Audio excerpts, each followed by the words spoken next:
Hello, हमें question given है, हमें दिया गया है कि एक इनइक्वालिटी एक्स माइनस टू का whole square one minus x x minus three का क्यूब एक्स माइनस फोर का whole square x plus one. ठीक है, तो आपको ना कुछ कॉन्सेप्ट पता होने चाहिए, इस पे हम यूज करेंगे वेवी कर्व मेथड का। ठीक है, इनइक्वालिटी के लिए आपको कुछ चीजें याद रखनी पड़ेगी कि डिनोमिनेटर वाली जो चीज होती है, डिनोमिनेटर की जो एक्स की वैल्यू होती है वो हम इंक्लूड नहीं करते हैं। इसका मतलब एक्स की जो वैल्यू आएगी माइनस वन, इसको हम नोट तो करेंगे पर इंक्लूड नहीं करेंगे। ठीक है, ये वैल्यू मतलब ओपन ब्रैकेट के साथ रहेगी ऐसे। अब हम जो कांस्टेंट जिसकी पावर इवन में आती है हम उसको हटा देते हैं। क्यों? क्योंकि हम उसको मान लेते हैं कि एक वैल्यू हमारी टू भी पॉसिबल है। ठीक है, एक वैल्यू हमारी x minus two equal to return zero है, मतलब एक्स की वैल्यू टू भी पॉसिबल है, हम ऐसे लेके चलेंगे। और कोई इवन पावर है, बिल्कुल है। एक्स की वैल्यू फोर भी हम याद रहेगा कि हमें फोर भी रखना है और टू भी रखना है। ठीक है, आई होप आपको ये चीज समझ में आ रही होगी कि हम क्या करने वाले हैं। ठीक है, अब चेक करते हैं हम आगे। तो हमें ऐसे बोला है कि x की power minus x minus two का होल स्क्वायर है और एक हमें दिया है एक्स माइनस फोर का होल स्क्वायर। हमें ये याद रखना है कि एक्स माइनस फोर भी हमें मतलब इंक्लूड इसकी पावर ऑड इवन होगी ना, इसकी पावर इवन होगी, मतलब हम बोलेंगे कि एक वैल्यू हमारी फोर भी है। अब यदि हम इसको नंबर लाइन पे प्लॉट करें तो हम बोलेंगे कि अब जो भी वैल्यू है आप माइनस का मल्टीप्लाई कर दो यहाँ पे। क्यों? क्योंकि वन माइनस एक्स है, हमें एक्स माइनस वन लाना है, तो वन माइनस का मल्टीप्लाई करेंगे तो ये एक्स माइनस वन बन जाएगा और यहाँ पे इनइक्वालिटी का साइन चेंज भी हो जाएगा। ओके, आई होप आपको समझ में आ रहा होगा जो मैं बता रहा हूँ।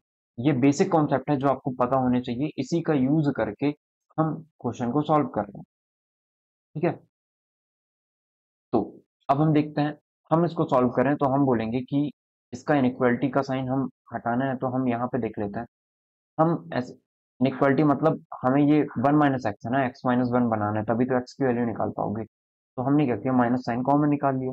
माइनस कॉमन निकाल लिया, अब जैसे ही माइनस कॉमन निकालिए एक्स माइनस वन बन जाएगा।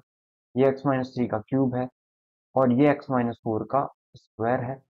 अब जैसा कि मैंने बताया कि इनको हम इंक्लूड नहीं करेंगे इनइक्वालिटी में क्योंकि इवन पावर है, आपने पढ़ा होगा ये। माइनस का बोथ साइड मल्टीप्लाई कर देते हैं, इसे और इसे हटा देते हैं हम क्योंकि इसकी वैल्यू हम इंक्लूड करके चलेंगे। तो x minus one, x minus three की पावर थ्री। अब जो हमारे लीनियर इनइक्वालिटी, जो हमारा फैक्टर्स होते हैं, यदि उसकी पावर जो है, जो एक्स के टर्म में है उसकी पावर यदि कैसी है, ऑड में है, तो हम उसे लीनियर मान के ही चलते हैं। जैसे एक्स माइनस थ्री बोले, चाहे एक्स माइनस थ्री की पावर फाइव बोले, चाहे फिफ्टीन बोल रहे हैं, ये सारी एक ही वैल्यू हम मान के चलेंगे। तो हम ऐसे मानते हैं कि ये जो होगा इनइक्वालिटी का साइन इस तरफ लग जाएगा। क्यों? क्योंकि माइनस का बोथ साइड में मल्टीप्लाई कर दिया है। यहाँ से जो माइनस हमने कॉमन निकाला था ये वाला, अब हम नंबर लाइन पे प्लॉट कर देते हैं इन्हें। तो हमारी जो वैल्यू रहेगी, एक तो माइनस वन हो जाएगी, ये इनफाइनाइट हो गया माइनस का, और ये प्लस का इनफाइनाइट हो गया। अब एक वैल्यू इसकी हम इसे इंक्लूड नहीं करेंगे पर हमारे जो नंबर लाइन है उस पे ये आएगा। तो एक्स की वैल्यू एक बार माइनस वन आ गई, इससे एक्स की वैल्यू वन आ जाएगी तो वो वन लिख दिया हमने। यहाँ से एक्स की वैल्यू थ्री आ जाएगी तो थ्री लिख दिया। अब वेवी कर्व मेथड क्या बोलता है, ये हो जाएगा अपना प्लस ये माइनस, ये प्लस ये माइनस। अब हम देखते हैं कि यहाँ पे हम क्या इंक्लूड करते हैं क्या इंक्लूड नहीं करते। जैसे ही हमारी इनइक्वालिटी का साइन किसके फेवर में आ जाए, जीरो के मतलब लेफ्ट तरफ आ जाए, लेफ्ट तरफ आता है तो हम प्लस वाली वैल्यूज कंसिडर करते हैं। मतलब एक प्लस वाली ये होगी, एक प्लस वाली ये होगी, इनको कंसिडर करेंगे।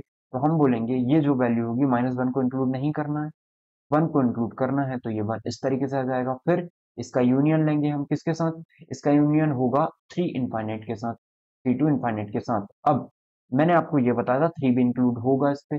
मैंने आपको ये बताया था कि ये वैल्यूज हमें याद रख के चलना है कि एक्स की वैल्यू टू भी हो सकती है, एक्स की वैल्यू फोर भी हो सकती है।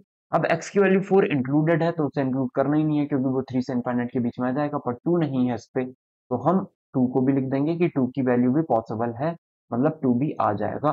इस तरीके से होगा ये। फोर इंक्लूड नहीं होगा क्योंकि फोर इनके बीच में है, तो उसे अलग से लिखने की जरूरत नहीं है।